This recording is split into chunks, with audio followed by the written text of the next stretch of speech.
Into the Nexus is a production of amove.tv. Bookmark Amove TV for other great video games and esports podcasts. Into the Nexus is sponsored by listeners like you via patreon.com/ITN.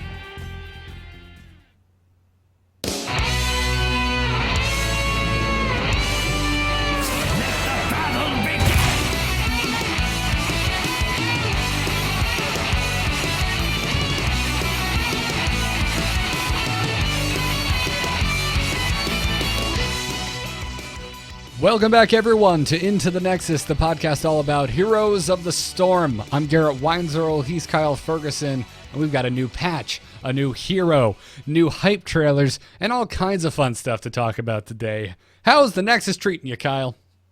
It's treating me well. Very sanely, in fact. Really? Normally when we have a new hero come out, things are a bit strange. And the only thing that's strange right now is no one knows what their hit pool really is and if they're going to die from something. But other than that, all those little nuance changes that went through everything. Can you deal with a seasoned marksman character now? They're doing a different number of damage than they used to. But to tell you the honest truth, I had a lot of open drafts that just let old Sammy go right on by. No Blade Masters in any of my games in Hero League this week. Ooh, I've saw him playing in Quick Match. He's still very popular there. But actually giving my Varian play a little bit of trouble. A little bit of trouble there. I like it for the questing. I think we chatted a little bit earlier today. Like it for the questing. Lots of bodies to land auto attacks on if you take that first questing talent. But other than that, yeah, man. Samoro right now is just like the Kingslayer. He is everywhere at the moment. Certainly in Quick Match, I do feel a little bad for the new players coming in, have to deal with such a high DPS sneaky guy as they're trying to digest a brand new game. But for me, just been along with this game since the alpha here, it's just fun to see the mad money of it, the who's in, who's out. I'm seeing Zeratul everywhere right now. His rework seems to have done him some good. It's fun to blink as much. I love where you get 2 stacks of blink, so I can really sit on a pile of abilities before getting into an engage, and then I don't have to be too creative about it. And then the shield you can build up while you're stealth. Kharazim is loads of fun. Still doesn't do the solo thing yet, and I'm having some trouble making him dance. But that Spirit Ally Air, where you get 2 charge, is just awesome. And Raynor, my biggest mystery right now is Raynor last night was in the top 3 winningest heroes for this patch. Since then, he's fallen down to number 8, but that's still a really good place for the guy. He's still, he's broken 50%. I mean, I'm looking at Hot Slogs right now. He's way further down than 8. I don't know do you have it filtered? Just this patch. You're looking at the whole week as a total, including last week. Gotcha. So something happened, and that something is not a graphic update he got so other people know when he's Revolution overdriving. It's actually that they changed Seasoned Marksman to go infinite for him. Okay. There must be a lot of very long games in the Nexus right now. That's all I can think of. But I'm glad to see him up there. I mean, you and I, we've never really stopped believing in Mr. Raynor, have we? So it's nice to see him finally crack that 50% win rate again. No, but when you're dealing with just the powerhouses that really are Vala and Samuro right now, it's tough to go with someone else. Even your KTs, your Raynors, or Sergeant Hammers just don't have that level of output.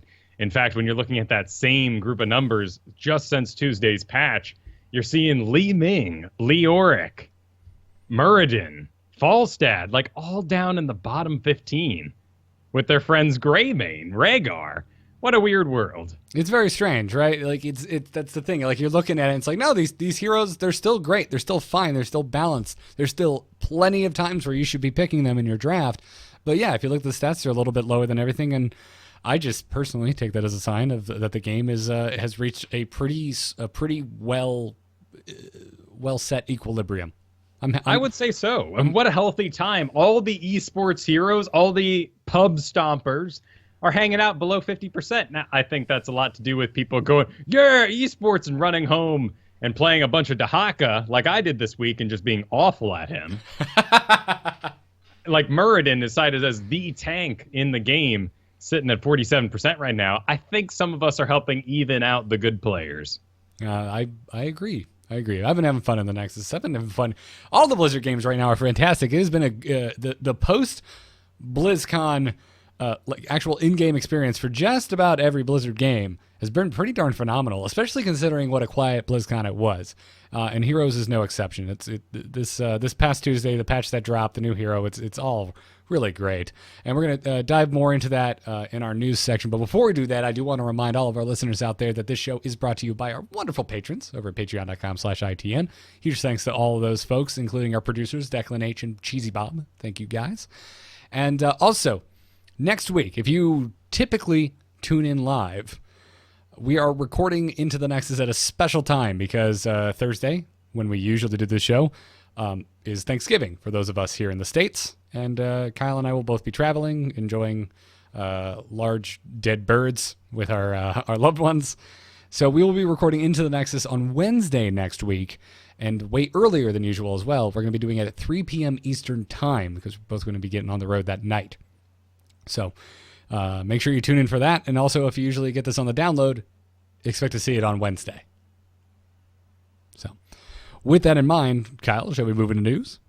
Let's do it. We're on, boys! Ha ha! Let's liven up this place! Can Stitches play now? Put me to the stage. So you already talked about you're seeing Zero Toll everywhere. What other changes did you notice? With the week? Yeah. Anything else? Just a few minor things, such as a bit of rebranding, a bit of announcements, a new website. Yeah. Now, of course, the big news is Varian this week, and we're going to dive deep into Varian in our strategy talk. So the next thing worth mentioning is you've been talking about, and there's been talk in the community for a while of like a relaunch, not necessarily bringing the game down and bringing it back up again, but another push for marketing, another push for the hype, and the hype relaunch is certainly here. They've launched new promos for Heroes, and Kyle, did you know Heroes of the Storm is apparently a MOBA now?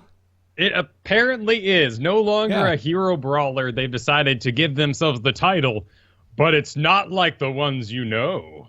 Right. As a matter of fact, the new website that is up, if you would like to go and take a look at it, is heroesdefy.com. Oh my God. All this is missing is extreme cheddar with an X with no E. Like this is it's totally that. It's Taco Bell branding at its best. We are making fun of this only because they seem to be fighting so long. So many.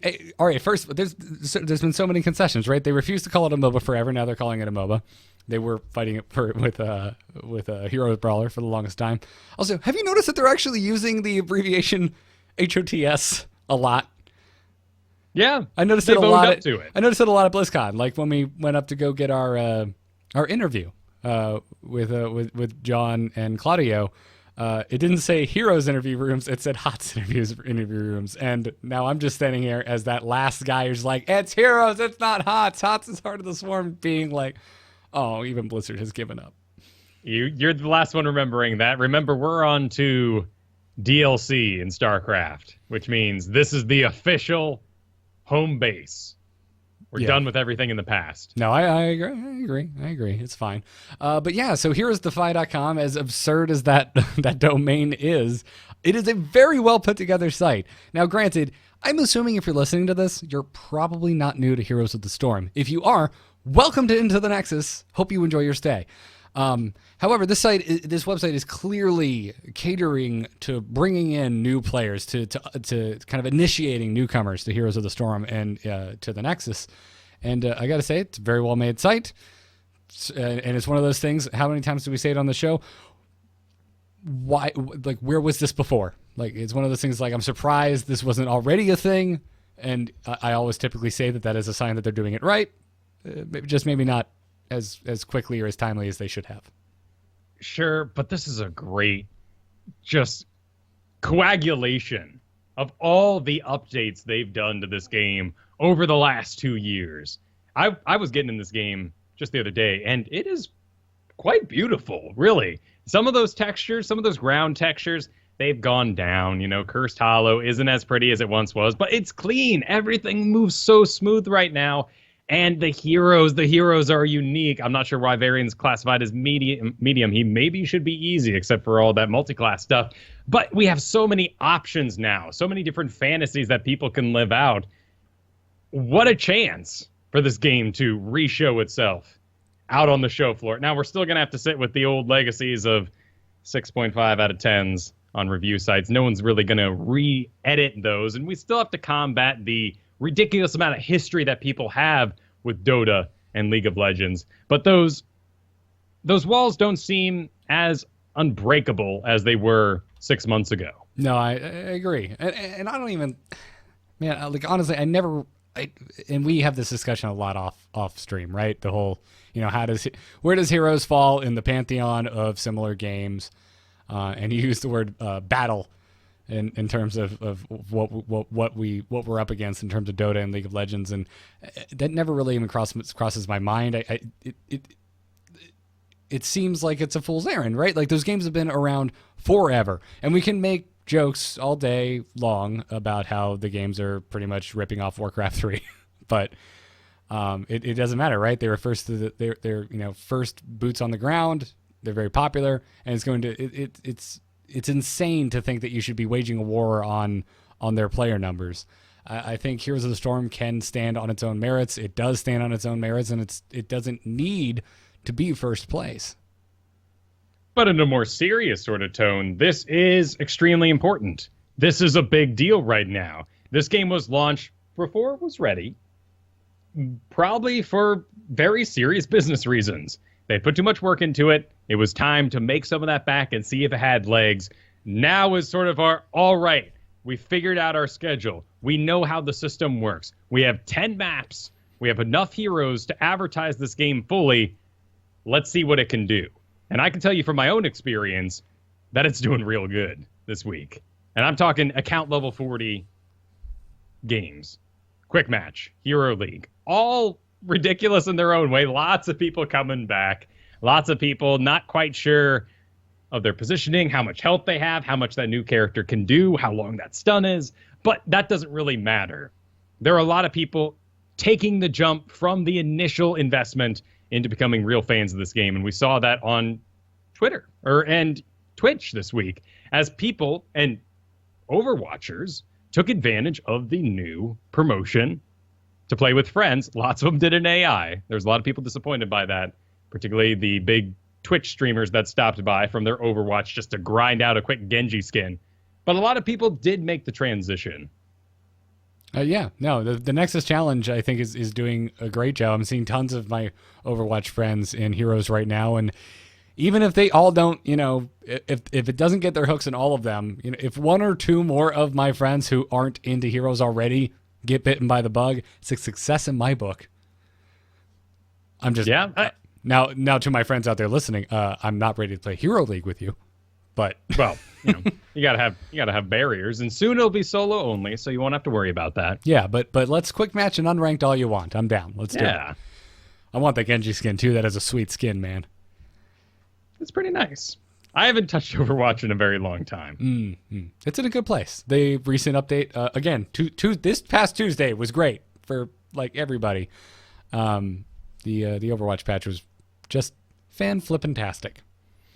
But so we have links to all this, by the way. There's also a new Heroes of the Storm trailer. Here, Cloakin in all his glory, voiceovering that. We haven't heard from him in a while. He's been busy. He actually writes his own scripts nowadays, so he's been extremely busy. Good. It comes across well. So, anyways, if your friends are looking into getting into Heroes, shoot them over heroesdefy.com.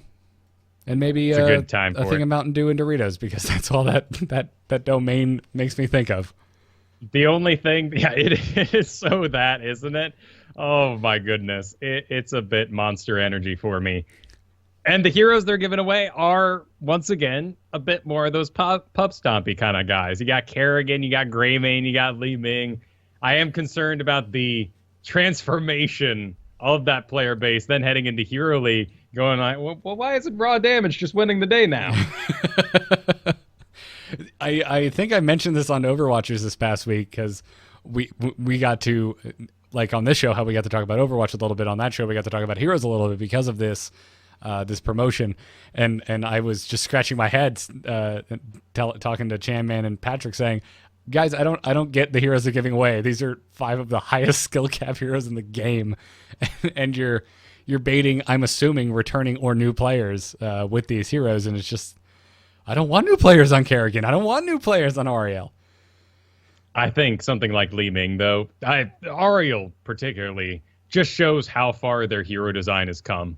No, that is a very good point. You got to show that off at the front door. Yeah, it is a very good point. Personally, I would just dangle Varian there. I know he's a new hero, but hey, you got to do what you got to do, right? To drum he's up. shiny for sure. I think what we don't need to do is give him forget about him Raynor. Even though his win rate's fantastic, I think he has a forgetfulness that serves him well. You just don't think of Raynor. He's not flashy. He's not winding up his hammer. He's not doing a vault and shooting off a bouncing ball. He's just somewhere slightly out of reach, pinging you forever. But that's not how you sell a game. I love Raynor. I love him. How can you not? I love Hyperion. I love calling down Banshees. I love landing my Q when I need to. I love Raynor. But anyways, check all that stuff out. In other news, gotten a minor update from Claudio about the future of supports, and basically that we're not getting any new supports anytime soon. I'm also noticing that I have a terrible typo in the bullet list on the overlay. I make mistakes. I'm sorry, but Claudio, I don't see him. Yeah, Claudio did say that it is going to be a bit before the next support. Unfortunately. He said, our apologies. We've learned a lot about how much they do for the game, and we have quite a few on the docket for next year. I swear, this year was lighter than intended due to us converting Medivh from a full support to a specialist. We're also working on the warrior issue. Making tweaks to live warriors is something we are invested in doing right now, starting with the Haka coming later this year. There's not much of this year left. And he said, thanks for your patience. Personally, I think this is all well and good. A lot of that ties back into, I think, our praises at the start of the show. I think the game is in a good state right now, so I'm not really, as much as I get excited when there is a new support, I don't feel like I'm at a disadvantage based on bans or whatever, and if I'm hero leaguing it up. There's always a support I can go to if I have to. Yeah, I feel you there. And as for the diversity of them, as for the watchability of the supports, we're perfectly fine. No one's saying, oh man, they're just dominating the battlefield. Every single match looks the same because of so-and-so support. But, the Malfurion craze is continuing. He is endless, even with his slightly nerfed bod. Brightwing is getting first picked in a ton of my games, which is just, that's a gamble. That's a gamble. I want those supports to be late. They got such select CC. Different kinds of healing. Who knows? We might want a Divine Shield. Sure, his win rate's down, but Uther can sometimes plug in real late. Supports are something that's holding me back right now. I feel you on Brightwing. She's still she's just off my roster right now. I don't take her. For me, it's some of the dudes are dancing out there. They are doing everything right. They're active. They're breaking 20,000 damage in long games, but some of them are just so passive. They hover in between everybody. They end the game with 6,000 damage. You're not Morales. But because they were there and present, they're very proud of themselves.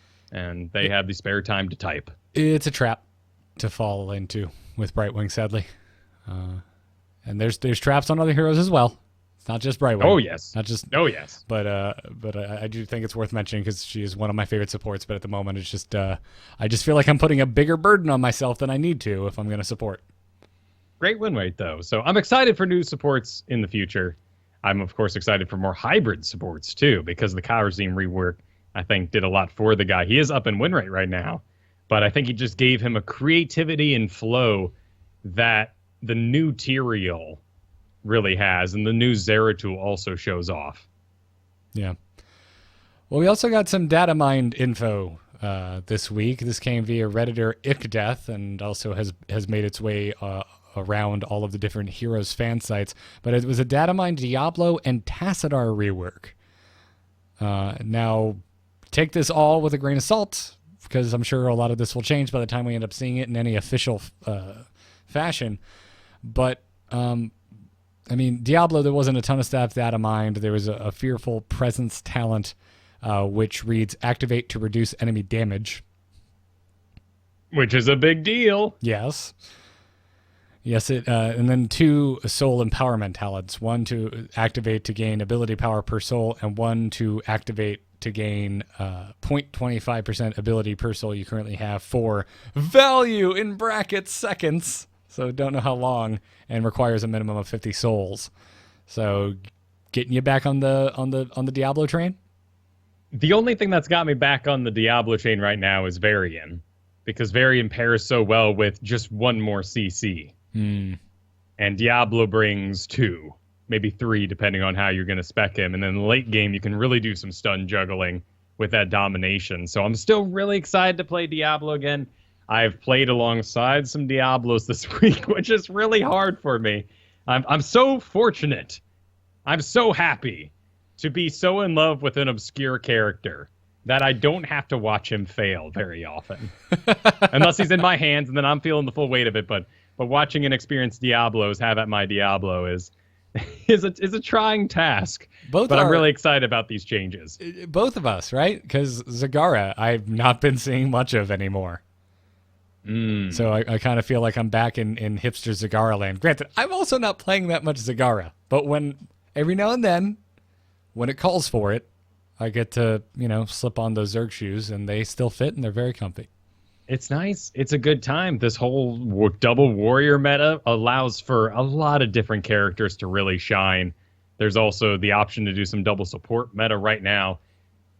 The one problem with that all is you're kind of doing the Illidan thing, aren't you? We have these really pure damages, Vala and Samuro, that we talked about there, and a couple others who can squeeze in and make themselves like those characters. But if those guys aren't hot and aren't performing, in the solo queue environment, it's just not going to fly. Right. It's the type of thing that really scares me in solo queue, because you have to really trust that Vala, or you have to really trust that Samuro. And yeah.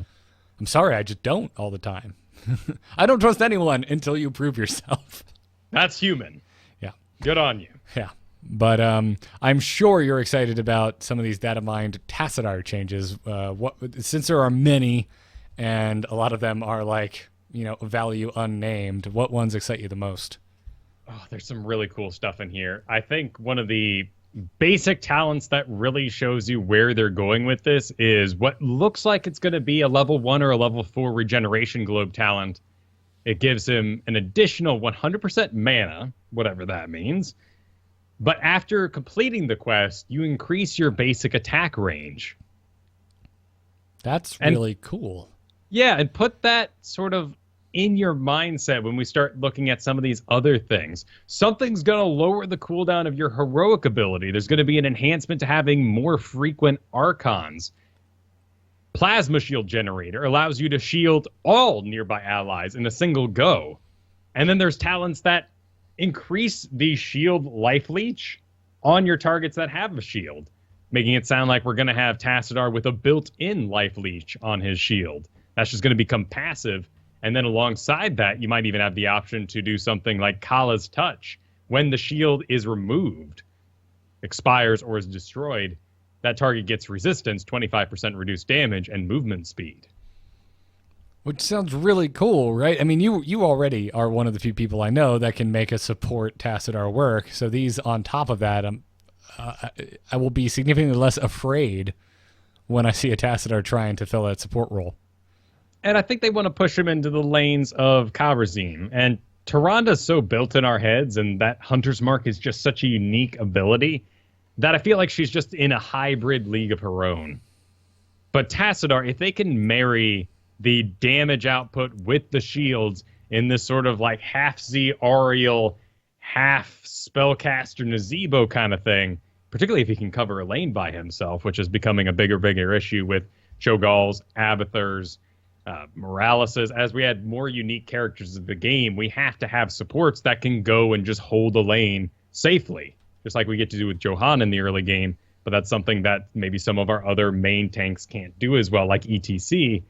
he'll be okay. He'll be okay up there, but he's not gonna really wow anybody. He's not gonna take the lane. Yeah.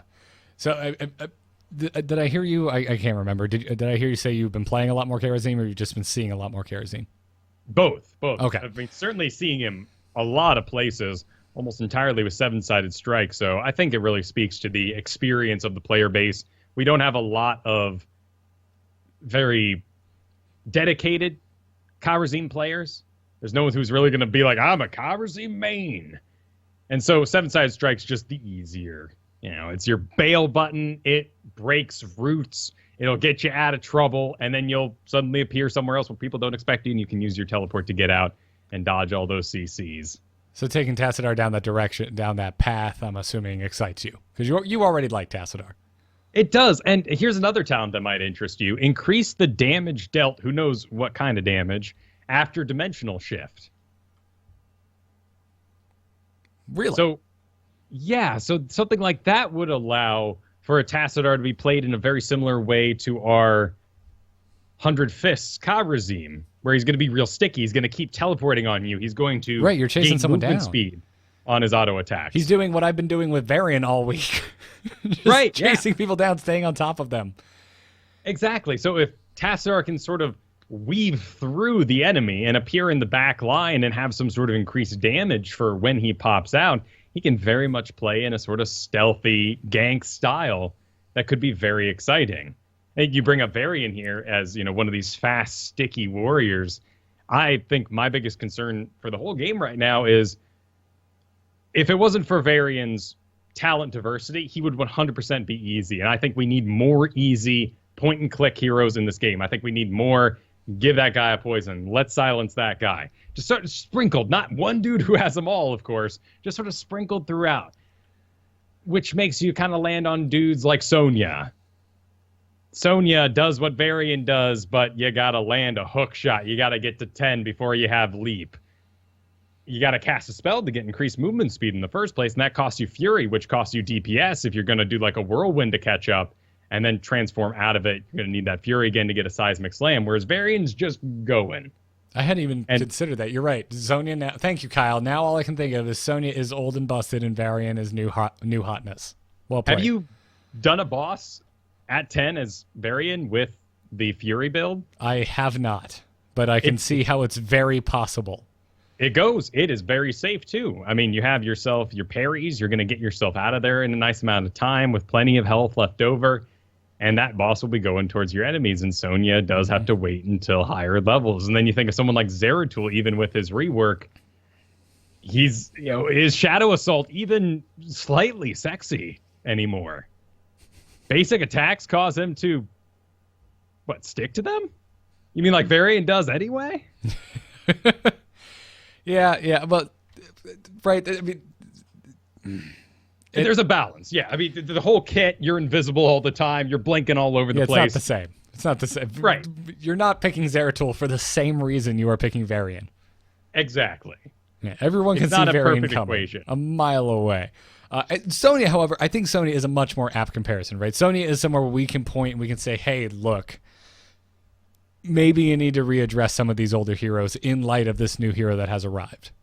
We have a Bruiser who likes to take camps, but now Illidan's moved on that territory. Then you put out Samuro, and now you put out Varian. Poor Sonya. But I don't want it to sound like I'm being excruciating negative, right? Because we had pretty much said the exact same things about every other warrior in the game when Johanna was introduced, right? We were like, oh my God, look at this warrior. She has literally everything. You still to this day, Kyle, call her the kitchen sink. Yeah.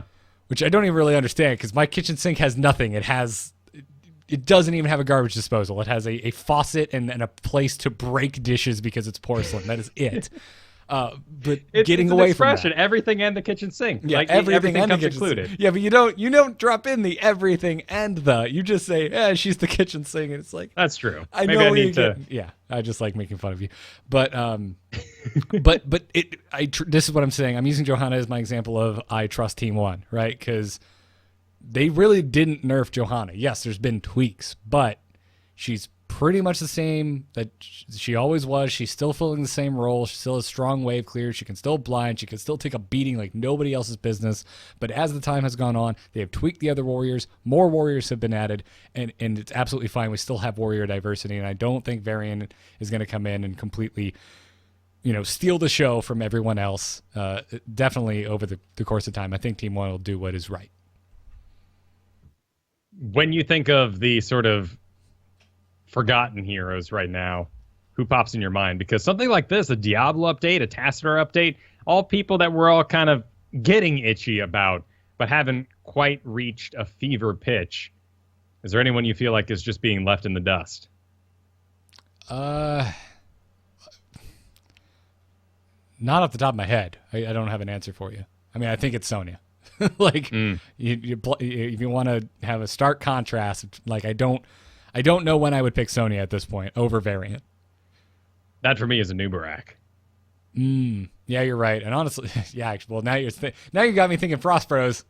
Please buff Arthas. Please. It's not just the name of a team.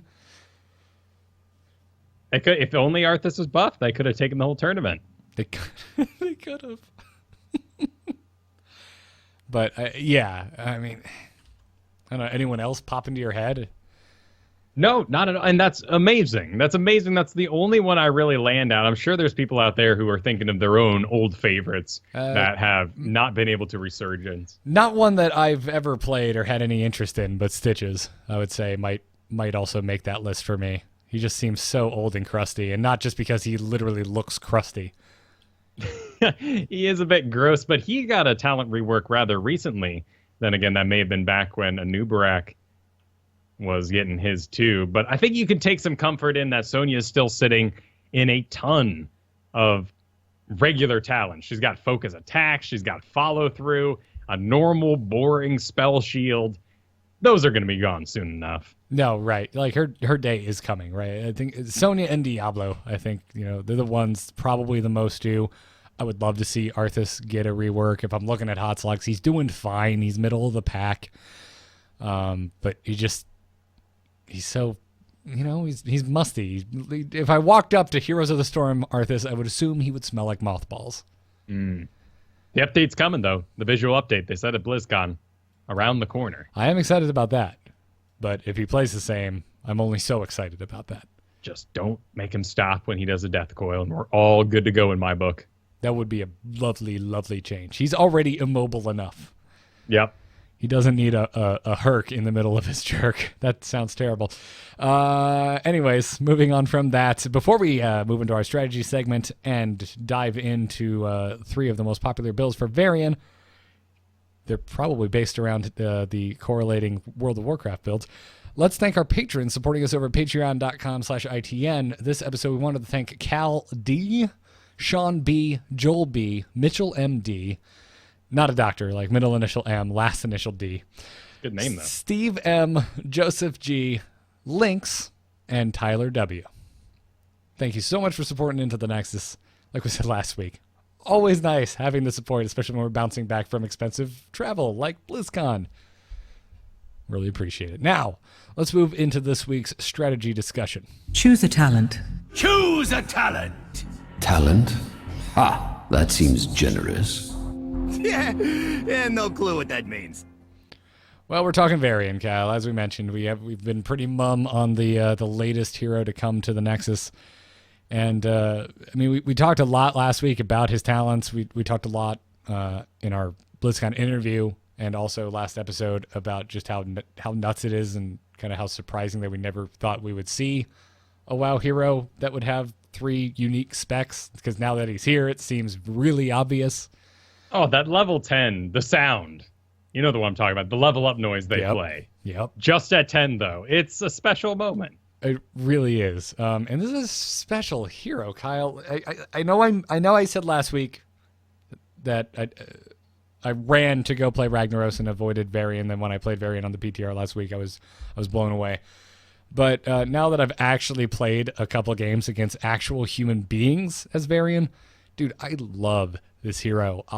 My biggest complaint is I wish I had more time to play because I want to try out the arms and the protection builds, but all I've done so far is the Fury. It's disgusting and really fun. It is. You just get to keep going, and you have that stickiness with the movement speed and the charge that just makes him so special. I feel like I don't deserve to play him, in a sense. I really, really like Fury. It's instantly replacing Greymane and Butcher on games like maps like Battlefield of Eternity. Granted, I'm a little low power in the early there. For the first two Immortals, I do underperform, but once I get to 10, I can really solo that giant beast all by myself, and I love it. But in the back of my head, I'm thinking, maybe I should leave this open to someone who really believes that this is the only character they should ever play because they're going to master all three different kinds and know exactly when to use each of them. It's part of the really cool thing, right? I mean, that's like, we were teasing about Heroes Defy. We were teasing the hype trailer, but beyond the crazy new flavor of Doritos, there's a lot of truth to that hype, right? Like it reminded me that there is a lot special about Heroes of the Storm, and a hero like Varian is something that I think it's a wonderful example of what sets heroes apart from other games. I finally don't need to point at Cho'Gall anymore. It's like, yeah, it's crazy. You probably won't see him in many games, but he's so nuts, man. It's so creative. This is like, no, this is creative. This works, and it's absolutely viable in a try-hard scenario. Well, he has two great things going for him right now. The first is that he's 100% down with it. He's not going to backsass you like Alarak. He's not going to growl at you like Dahaka. He's just straight up like, good, great, awesome. I was thinking that too. Let's do it. And it's just kind of refreshing to have a hero that's just so into it, so plain footman, that you know exactly what you're getting in the personality. And two, as I've been informed in this house, there's a lot of butts in Blizzard, as you may know from the Overwatch incidents. Oh, you mean like literal behinds? There are a lot of good-looking people, but there may have been too few hunky men. And, you know, that Logosh skin, he's got some muscles, you know? And we need something for everyone to enjoy.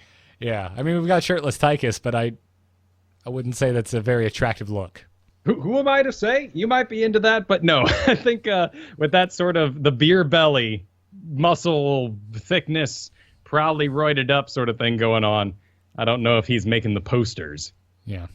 Well, let's talk. Let's do a deep dive on the Fury build because that's what everyone is mostly playing. Let's kind of quickly go through. So at level 1, everyone, if you're going a Fury build, is taking High King's quest, and this is the quest that has 3 quests within a quest because Yo Dog, I heard you like quests to complete, and completing each quest individually yields its own reward of granting 10 base attack damage. But if you complete all 3, and it's a very achievable quest, even though there's 3 parts to it, you get a additional 30 base attack damage. So those quests are hit 50 heroes with basic attacks, participate in 5 hero takedowns, and gather 20 regeneration globes. Regeneration globe 1 being probably the one that is the hardest to achieve. You're going to be in the vicinity of 5 heroes dying because Varian hits like a truck, and you're definitely going to get 50 hits in on a hero with your basic attack if you're going this Fury build. Those other 2 are pretty easy to do, but the really exciting thing about this, the text doesn't make clear, is when you complete all 3, this is 60 damage added to your attacks. 10 for each quest, and then the 30 at the end.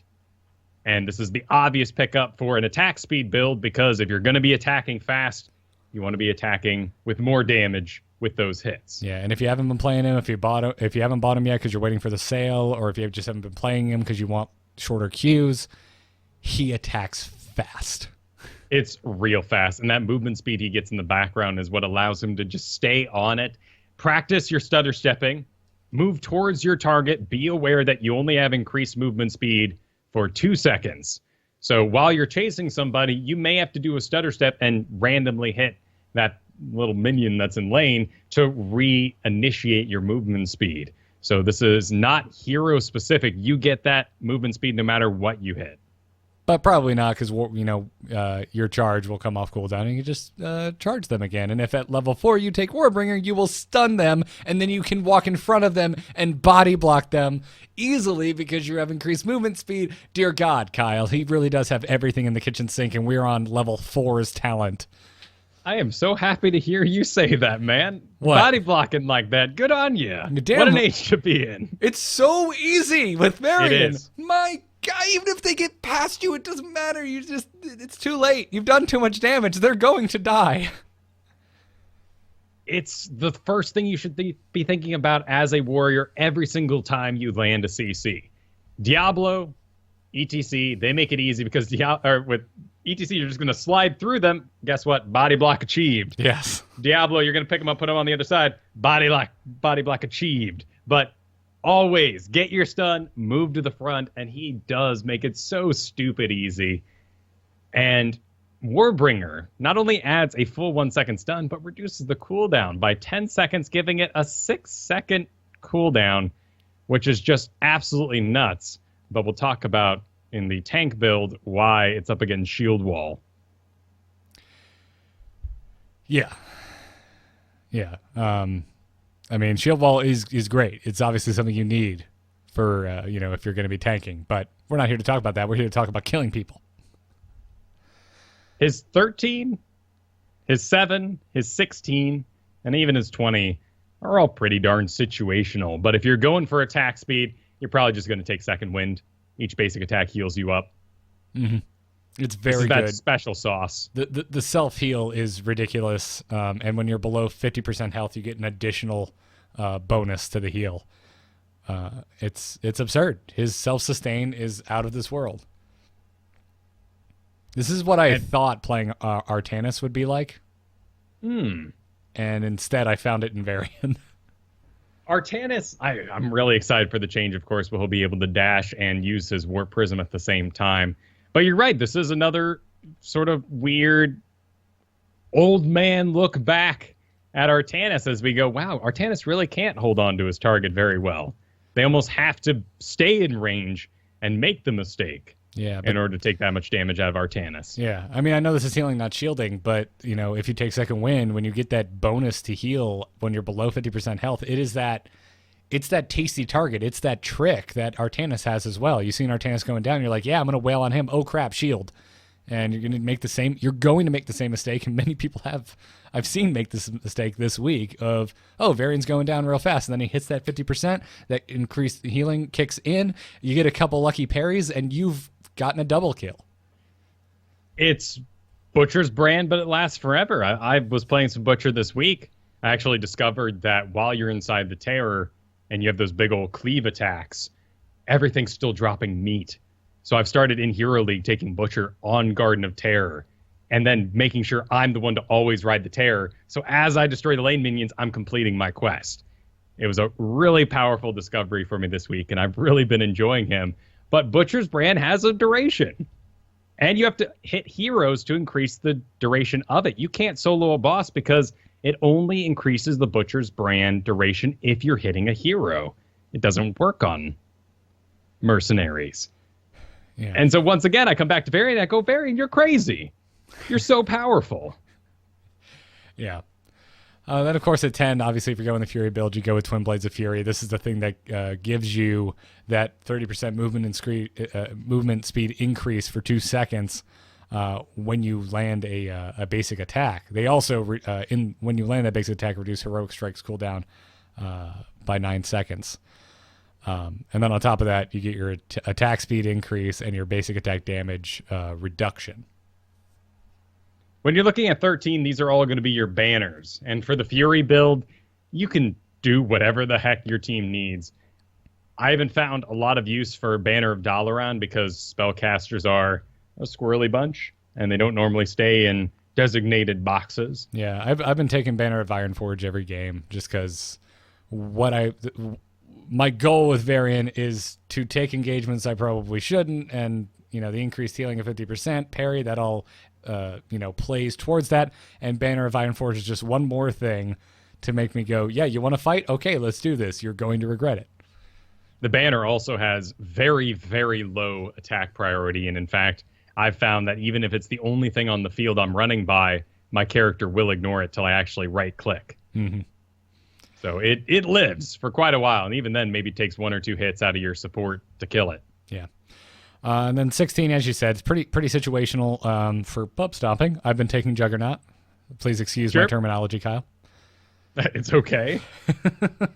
But that increased, that bonus damage to heroes on your charge is very nice, especially when you take Warbringer at 4 and you've reduced its cooldown. You're putting out so much damage. It's absurd. But just like all of our builds, there's going to be an opportunity for Mortal Strike if they have too much healing coming out. There's going to be an opportunity for Shattering Throw. I myself deleted an Artanis this week who was sitting on his level 16 shield talents and just obliterated this thing right on out of the way and plowed onto his main health. And those are things I think in the future that are going to really set, solid, seasoned Varians apart from copy-paste Hotslox players. Agreed. The only thing I want changed is put the banner on the D so that I don't have to suddenly do 1 and 2. But that is a minor complaint. And of course, I'm thinking from the outside going, am I going to get into Varian? Is this what I need? Honestly, I think I need Vala right now. I need something for when I lose Tychus. I don't know if Varian's that, but he's cool. I just really like him. He's a lot of fun to play. So he's seeing first ban. Yeah. Everywhere I'm at. It's extremely strong. Does a lot of damage. I mean, the fact that he can solo a boss is scary enough, let alone the fact that he can solo you and possibly a friend. Level 20 will be equally as open. You've got Glory of the Alliance, which allows all your banners to increase the healing of nearby heroes. Again, I don't think people are quite ready to stand in the area for long enough. Demoralizing Shout has a very low win rate right now. It may be bugged, maybe underperforming. Either way, 25% reduced damage sounds cool, but you're better off just augmenting your level 10. Yes. So if you're going Fury, Frenzy's where it's at. Even faster attack speed and more movement speed increase as well. Sure, why not? Yep. Sonic the Hedgehog, dual-wielding deadly swords at that point. That's what it feels like. But have you played around with the arms or the protection build personally? I have. I'm having a really hard time making the arms build dance. It is really popular with streamers. It is 100%, as you can expect, any burst damage to be reliant on having a level lead. And this is melee, too. It does give you some leaping range. Colossus Smash has to be the loudest ability in the game right now, as Varian gives out that scream every 20 seconds. And then when he gets to level 20, he's going every 10 seconds, just, yeah, every chance he can. I just have a tough time making it dance because it doesn't have the commitment level of Fury, but it has some really cool tools to it. And let's just jump to 13 right now. Colossus Smash is spell damage. So go ahead and augment yourself with Banner of Dalaran for 20% more spell damage. Sweet. I want to try this. I was very excited about Colossus Smash when I got to actually sit down and see all of his abilities after BlizzCon, but I tried Fury first and I got hooked. Well, imagine like Gul'dan. It's great raw damage output. Gazlo has a similar thing. If everyone's standing in the middle of the turrets, they're taking a lot of damage, but it's incremental and it's coming in waves. And while Varian does do it all in one big jump, there's a vulnerability after it. And Varian, the non-tank, non-self-sustained Varian, just threw himself into the trouble. There's a very real chance that the supports are going to catch the damage you'll put out, or that your Colossal Smash actually carried you outside the range of your back DPS, and you can't complete the kill anyway. Now, put yourself 4 levels ahead, and you're just having a grand old time smashing anyone you come up across. Seems like a good build for coordinated efforts, right? Absolutely, for picking a target. Yep. Yeah, you give your team a smash warning, make sure they're on board, engage. And then finally, the protection build. And I'm not disagreeing with chat room either. I mean, multiple people in chat room have brought up the fact that at level 4, even if you're going protection build, a Warbringer is still absolutely worth taking just for additional CC, which I agree with. I like Warbringer so much it just seems, especially looking at level 4, there are 2 options, right? You either take Shield Wall or you take Warbringer. It doesn't seem fair when you first look at it. No, it doesn't. Warbringer with the cooldown reduction, adding a full 1 second stun, it just seems so out of Shield Wall's league that there's no reason that should happen at all. But the protection on Shield Wall will carry you just a ridiculous amount. Yeah. The survivability is not apparent when you just stare at this. By the way, in the full protection spec, where you're going to pick up Taunt, I suggest doing Lion's Shield or Lion's Maw, because it's going to increase your slow from a 30% to a 40%, and that can make up for a bit of the CC you're going to lose with Warbringer. Of course, Taunt in its very own way is a CC to hold on to people.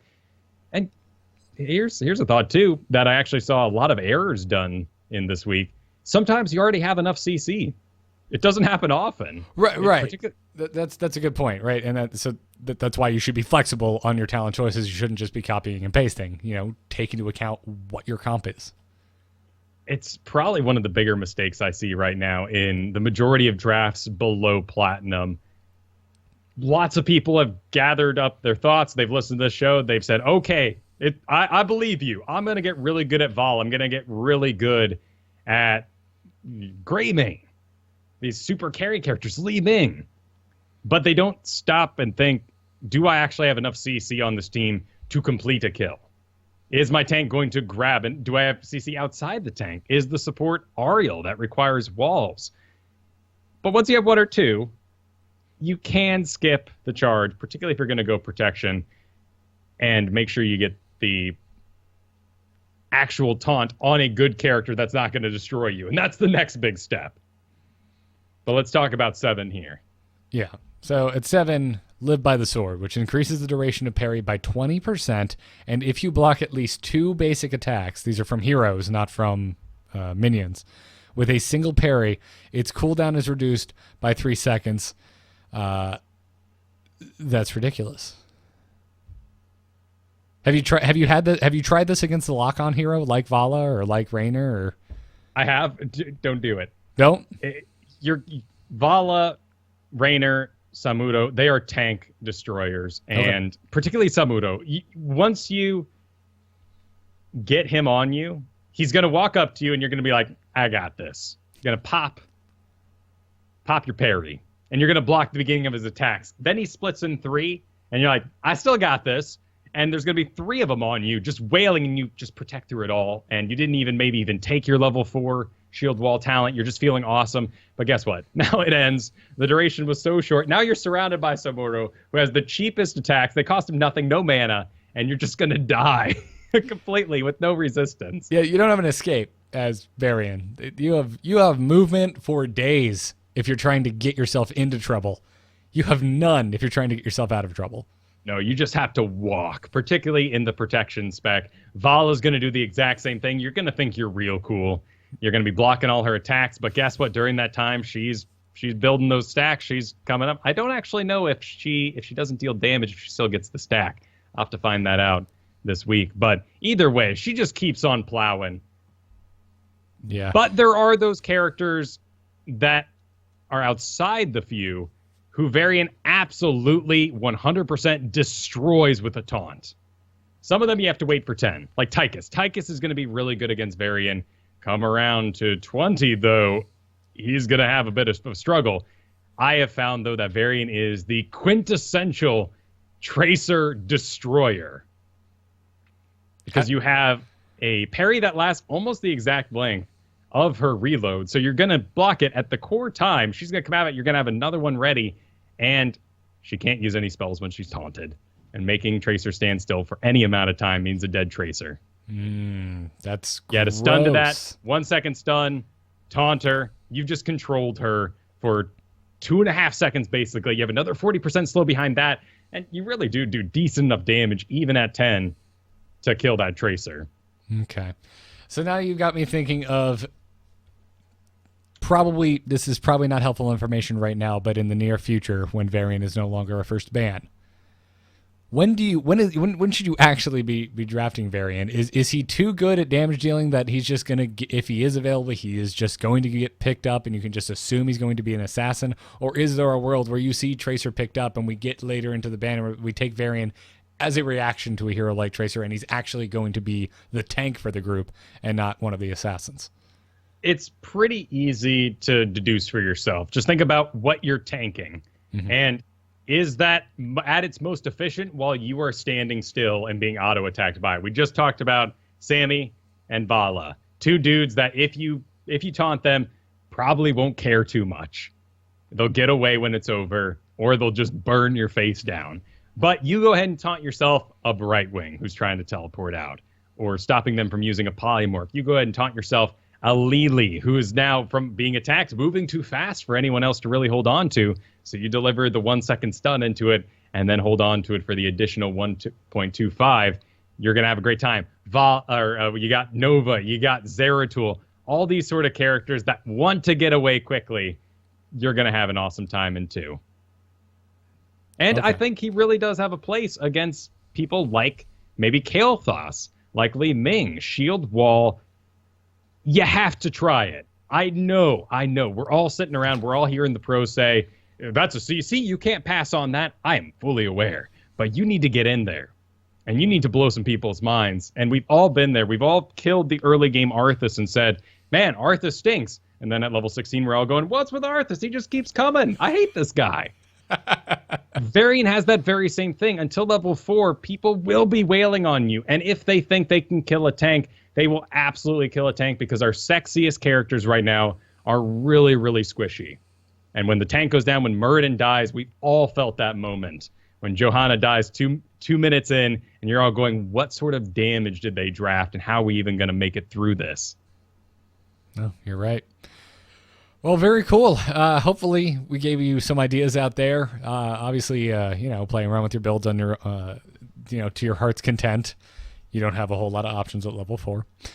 But before we move on, we got to say that there's some hidden text too in Vigilance, the level 20 tank talent. I wasn't aware of this. Yeah, it says being hit by a hero basic attack reduces the cooldown of taunt by 1 second. Taunt has a 25-second cooldown. Right. This is not only while taunt is active, though. This is any time. This is the random auto attack that comes out of Raynor by mistake. This is Tracer's 10 auto attacks into your face in under 2 seconds. Oh, I assumed that's how it worked. Oh, it is. It is incredible. And you can just be an absolute force at level 20. That's nuts. I mean, his level 10, no matter what you take, it's so interesting, right? Colossus Smash, 20-second cooldown, Taunt, 25-second cooldown, Twin Blades of Fury. You don't get an ability, you just become the Harbinger of Death. I'm very excited about Varian is the point I'm trying to make. I'm not sure if you got the memo yet. I think that's great. I think it's great. I think it's healthy for us to have yet another point-and-click stun in the game. I want to see more of them. I want to see point-and-click silence. I want more point-and-click slows. Let's fill out the easy but complex part of the game. Yep. I can dig it. I can dig it a lot. So, also, if you're playing on our after-show games, we have a Varian to give away. We're not sure how we're going to do that yet. But we'll figure something out. Huge thanks to Team 1 for sending that code over. Thank you to the Heroes of the Storm team. Now let's wrap the show up with some emails. Darkness stopped calling. I hear the wilds call. Wait, nature calls. Okay, tell them I'm not here. You can send your emails into the Nexus by sending them to itncast@gmail.com. Our first email comes to us from Chuckles, which I can't say without chuckling. I'm getting back into playing, and I understand the importance of a well-rounded team of comfortable characters to play. I do have a preference to support or ranged harassment type roles. Any suggestions would be helpful as I explore heroes and maybe a little Overwatch. So is he? Well, welcome back. Is he admitting that he's here for the Genji skin? That's what I'm hearing. That's what I'm hearing. Well, I think he visited earlier, right? But he was pulled away by other things, such as Legion. I can't imagine what the Blizzard schedule must look like as they all go, hey, can I do a promotion this week? No, I'm doing a promotion. Oh, man, my game's going to be on fire. All right, well, we'll give him 2 weeks, but we'll cut it off early for this Diablo event. I'm sure that probably happens with cross-game promotions. I would be surprised if there's actually any of that discussion happening if it's just the one game's promo. Hey, I follow some Twitters, man. I'm thinking they're like, oh, geez, we got to go outside again to toast to something. Didn't we just put out a game?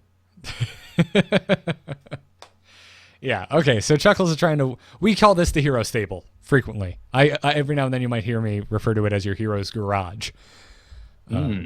Although that would assume that you maybe have a large garage that can house multiple cars, and you also own multiple cars. I call it a roster. A roster. Okay. All right. I like the stable. It goes with a fantasy theme. As long as it's not a deck, because there's way too many games trying to put card-like mechanics into their genre. No, I'm good with that. So let's talk about the hero. He's trying to run out his hero stable. He prefers support and ranged harassment type roles. So didn't really give us any specific heroes. What do you think, Kyle? Well, let's dive into this first by continuing the conversation that we just had. Do you have someone with a CC? Let's make it even easier and not call it a CC, because the second we say that, you're going to think of a stun or a polymorph, something strong in World of Warcraft-y. Do you have a way to interrupt a mosh pit? Mosh pit is leaking back in. We've gotten a good 2 weeks between us and BlizzCon now, so Stage Dive is once again moving back into a place that it previously was, really powerful on huge maps. But people aren't taking it everywhere as they discover, hey, wait, I didn't destroy the whole team when I should have lost the game there. Oh, this talent stinks. No, it's fine. Do you have enough heroes that can interrupt a mosh pit? Vala, out. Greymane, out. Li Ming, maybe you'll go Wave of Force, but let's not think about that right now. Keep things simple in that way. How much can you augment a full team fight? Where are you trying to climb from? And what sort of support do you need to do that? Are you the type that's going to engage in a lot of communication in the draft? This is why I haven't grabbed onto Vala, because I'm going to be going, if I do Vala, first I'm going to have very boring streams because I'll probably get Vala most games. She seems to be available at the moment. But I also won't be very interactive because I'm going to be sitting there going, get me an Uther. Get me this. Get me that tank. Give me a tank that holds him still, keeps him in my range. Get me something, maybe Morales, something powerful. Rhaegar, I'm going to be very particular about everything. I want enough stuns so that they can be held onto, I can survive, and I can do my maximum damage. If you don't want to put up with that sort of communication and you're not battling in Diamond, Raynor is just a take care of himself kind of guy. Penetrating around, let you interrupt that stage dive. Or not stage dive, mosh pit. You got Li Ming, fancy, jumping all over the place. Doesn't need a lot of support, but you're doing raw damage. And if you don't have a team that's going to come together and complete the kill or burn them down so you can get there, you're going to have to communicate that. You're going to have to say something along the lines of, hey, I've got the sweet Li Ming. I would like some resets over the course of this game. Let's not overinvest in me. We're going to need the Nara. We're going to need someone to get in there and just soften everyone up so I can come in and get my resets. Yeah, just wipe the floor. But you need someone to start it. And if you don't have someone to really start it up, you'd be better off with someone like Kael'thas. Maybe you're really methodical and you can think to yourself, I am just a champion when I can do exactly what I'm good at, drop things in a systematic order. Jaina, if you're real creative, if you're kind of sneaky, if you don't mind just moving at normal speed the whole time, but sniping from the bushes and sneaking around the back to get a sweet Ring of Frost off.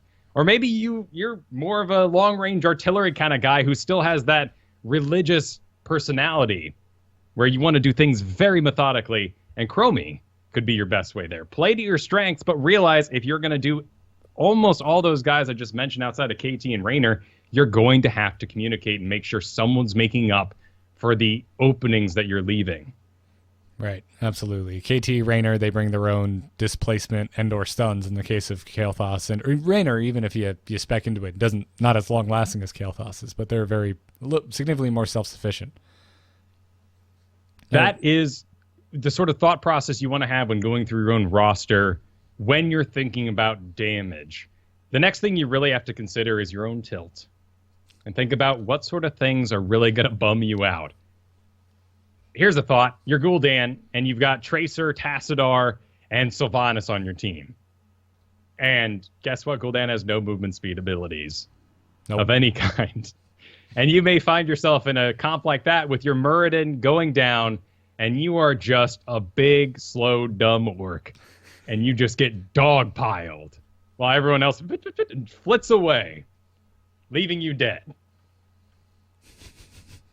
Something like Butcher or KT's quests that is inherent in their gathering power. For Butcher, it's actually built into the character nowadays, but Convection for KT.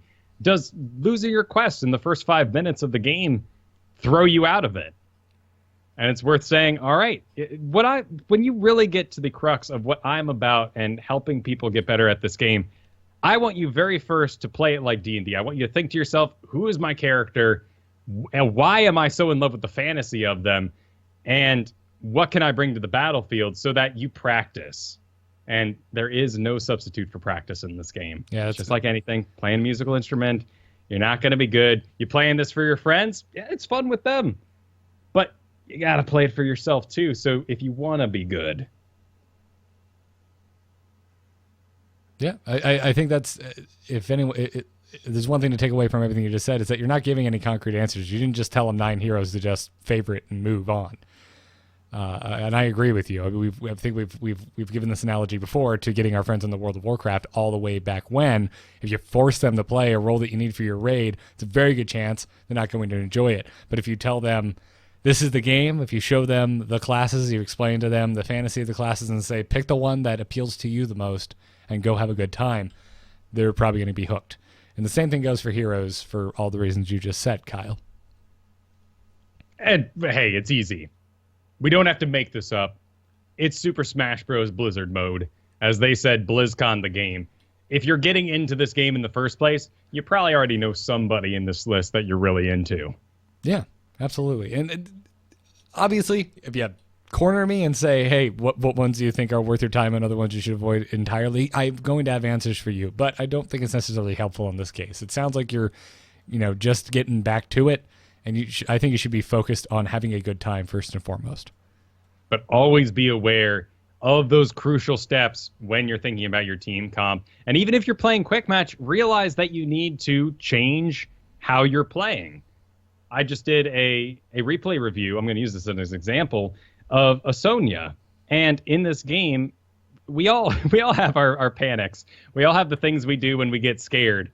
And there is a very real problem with Sonya's where when they get freaked out, they just start spinning.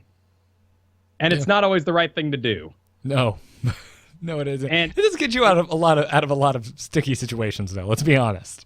Oh, it does. It increases your movement speed. It gives you healing as you run away. But in this particular game, he didn't need any more healing because he had double support. What he really needed to do was stop spinning and auto attack because his team didn't have a sustain character. It had Johanna, double support, and a Nova. So Nova became the burst. In that instance, always analyze your quick matches like this. It is mind-boggling to me that people think, oh, it was a bad comp loss. No, you gotta transform. You have to think differently. Nova, who was your sneaky ambush cleanup kind of lady in a sane comp, in this quick match scenario where you have double support Johanna, we are lacking so much DPS that you just say, Nova, her job is burst. She is filling the Li Ming role.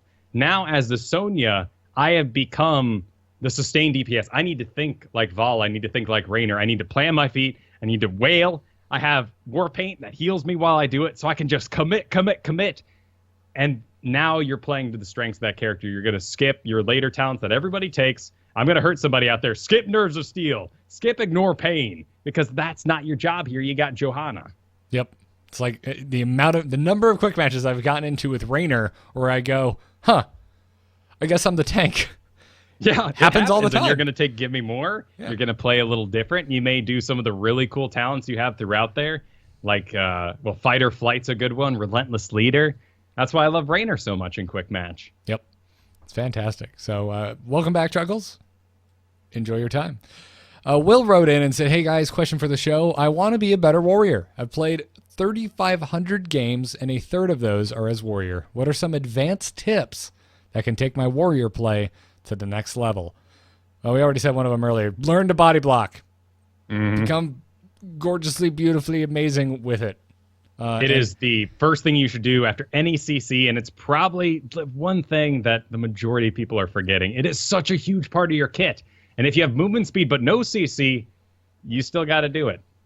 Absolutely. And also take note of which direction you should. Are you body blocking them from retreating? Or are you body blocking them from engaging with your back line? I'm going to say something that seems so wicked obvious, but it's something I see all the time. Don't engage when your range DPS aren't in range. Your melee dude's probably right next to you, so you think he's going to follow you in with that heavily sword from Johanna. You're going to jump in the air, you're going to land, and it's all going great, and you knocked them all in the air.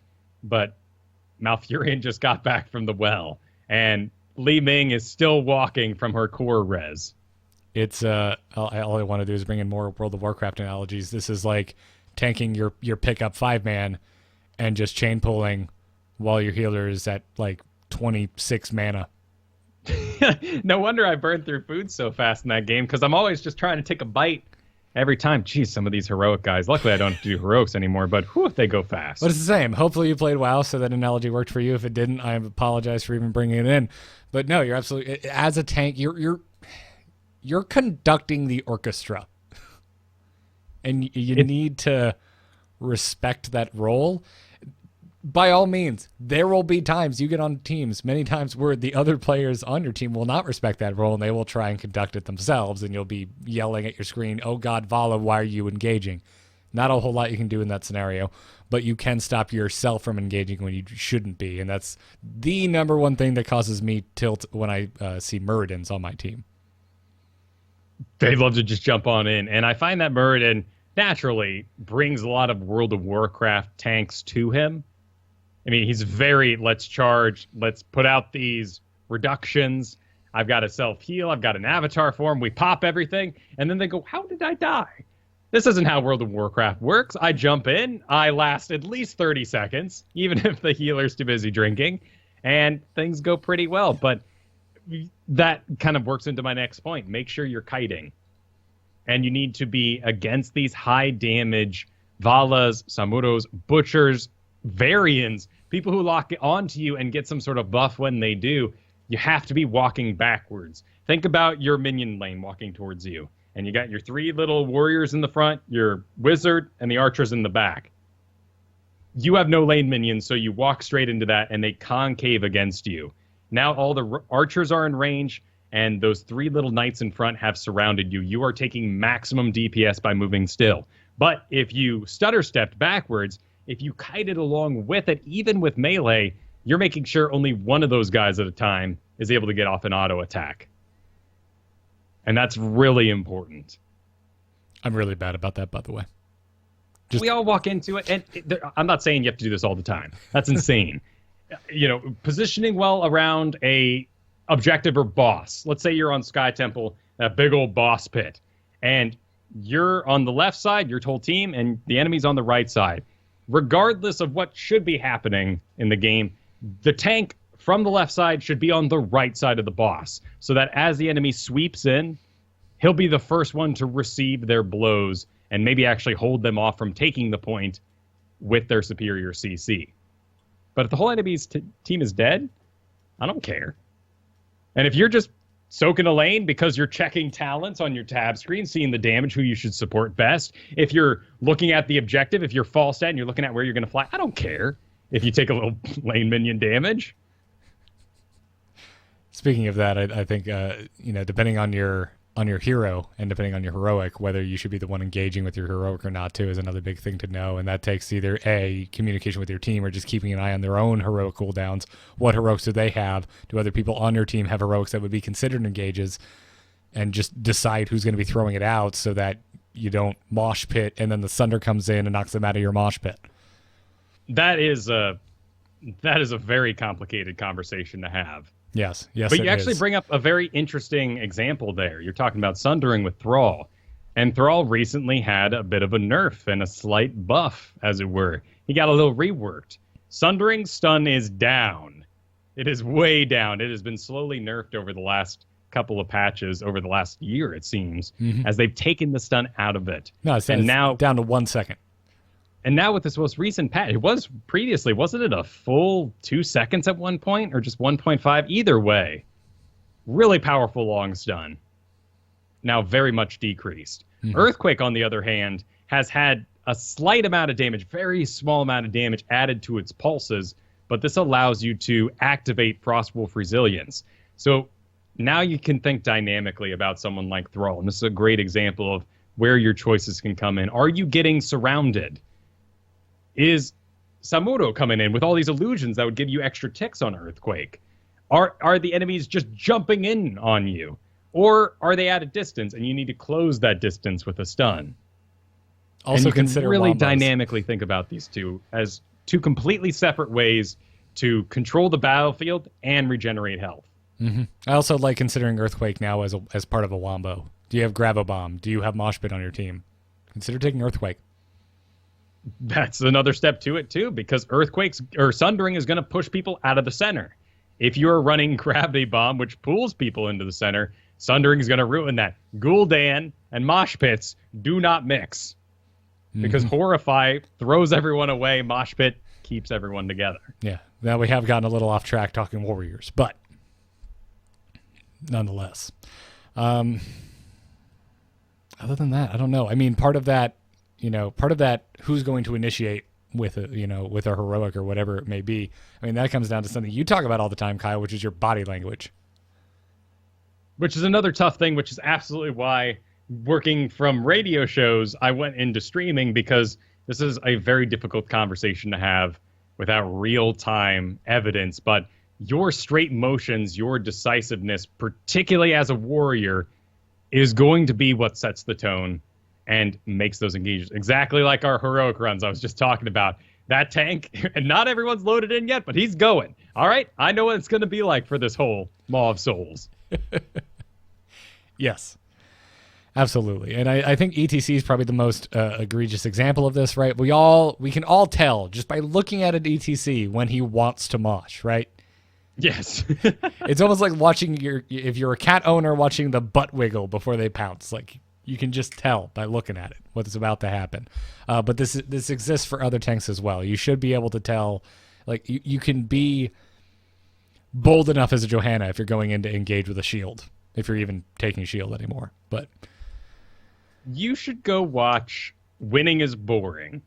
It was from my Learn to Play series. It's over on my YouTube, youtube.com/Kyle Fergusson, taken from the streams I do.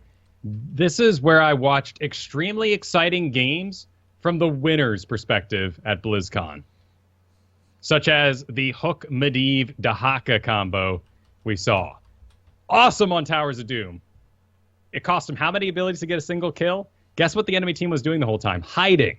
Because you don't want to get hooked, gorged, and taken through a portal, grabbed by Dahaka, and then stuck in the roots of Malfurion while Li Ming kills you. So the way the enemy team countered that pile of crazy wombo was to do the most boring thing possible and hide behind their walls for the whole game. So sometimes something decisive can be not doing anything. yeah, and I'm dropping a link to this in the show notes for folks if you don't want to track it down yourself. Just by standing there and moving absolutely not at all, these guys were able to win this game and make really decisive choices. Now, I will assume if you're standing still in my solo queue game that you're typing, or you're changing your music, or maybe you got up for a Coke or something like that. So you might want to type out. just let us know what's going on there in a solo queue environment. Yeah. But let us know how it goes, Will. Tweet at us, send us a follow-up email. Want to know how you're progressing. Absolutely. That's going to do it for this episode. If you are a patron, stick around for the after show games. We'll be giving away a Varian courtesy of the Heroes of the Storm team. Thanks again, guys. Thanks again to our patrons and our Patreon producers, Declan H. and Cheesy Bob. If you want to support Into the Nexus, the best way to do so is patreon.com/ITN. The show will always be free, but any monetary support is greatly appreciated. Thank you all. As always, check out more about this show and many other fine podcasts at amove.tv. Our t-shirt store is back up and running, so go to shirts.amove.tv to get the ITN Into the Nexus t-shirt that I am wearing right now. You just can't see it because of the angle my camera is at. But it's lovely. Nice and cotton. Wicks the sweat from my body. Probably too much information.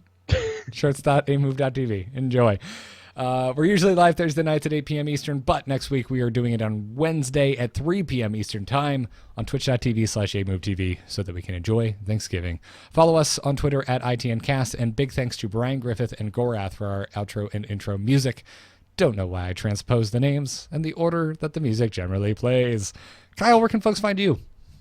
You can find me over at twitch.tv/Kyle Fergusson. Find me at kylefergusson.com for Here's the Storm lessons. And, of course, check out those YouTube series over at youtube.com/Kyle Fergusson. And this weekend, this Saturday, over on my stream, the Team League is getting back together. We're going to have to come up with a new name. When Garrett is there, when TBK is there, we'll call it the Quintessentials. But this week, I don't know, we'll call it Into the Core Forge. I'm going to have the whole core guys on. Scott Johnson. We got Gorath. We got John. Kristen's going to be joining us, my wife, and from Heroes Forge. And I'll be there, too, doing the shot calling. So check that out. That'll be at 2 p.m. Pacific time, Saturday. Sweet. I am jealous as all get out. The last time I joined you for that, it was the most fun I have ever had in Heroes of the Storm. And as excited as I am to be a new homeowner, this house is sapping all of my extra time, and I'm depressed I won't be there. Hopefully the home will be convenient and foster more gaming in the future. And you'll have a spot waiting for you, man. There'll definitely be more of these in the future. I think the biggest problem I'm going to have is reining in my 2 grease monkeys. You got your Ocean's 11, and there's always the guy that does like the front flips and like climbs inside the box and can like unpick the box and do all that sort of weird stuff. Okay, all right. I mean, I think of just mechanics when I hear the term grease monkeys, but okay. No. Well, not demolition guys. Like, the guy who just does the little bit of weird stuff, goes off on his own, the solo agent. Yeah, well, that's Gorath. Yeah, but I've got specialist Sylvanas and Murky coming on too with Kristen. So I'm going to have to somehow corral these 2 cats into working together because they're both just going to go off and do their own thing. Maybe I should just run Cho'Gall. Maybe you should. Who's going to be your Gall, though? Or are you being the Gall? Well, in that case, I would be the Gall. I mean, I'd be the Cho. And Kristen and I have played a lot of Cho'Gall. So maybe we put Gorath on that Sammy. Maybe we put Scott on that Morales. And we put John on the... Artanis would work all right, but probably a Muradin. And I think that might rein him in. I want to see John playing Varian. I think he'd be down with that. If he's so good. He's so good with Artanis. Like, you just hand him a very similar hero with an expanded toolkit, and it should be kind of gross. No, Gorath has one of those minds where anytime there's something new, he just dives straight in and knows exactly what to do. Maybe in time, there are other people who take up that mantle and run with it longer because he's always getting into the new stuff so much. But I would expect him to be a pretty powerful Varian as well. I'm sure we'll be trying to draft him, but we'll see what the bands go like. Yeah. Well, anyways, that's going to do it for the show. You already mentioned your website, right? You didn't get taken away in talking about the Team League? Oh, no, I'm good. KyleFergusson.com for everything. Got a long conversation about Team League, and I forgot if you mentioned your website or not. Well, thank you for your concern. Yeah, follow me on Twitter at GarrettArt. Everything else can be found at amove.tv. Check out For Azeroth, the new World of Warcraft show I'm doing with Jocelyn Moffat from The Angry Chicken. And as always, we've got some promo codes for you all. You can use the code ITN over at doghousesystems.com. Get yourself a brand new gaming PC, and with that code, you'll get a free solid-state drive added to the system as well. The same code ITN works over at tweakedaudio.com, where you can get the 30% off and free shipping off of your entire order of noise-reducing earbuds. Thank you, everyone, for listening. Patrons, stick around for the after-show game, and until next time, good luck and have fun. Take care.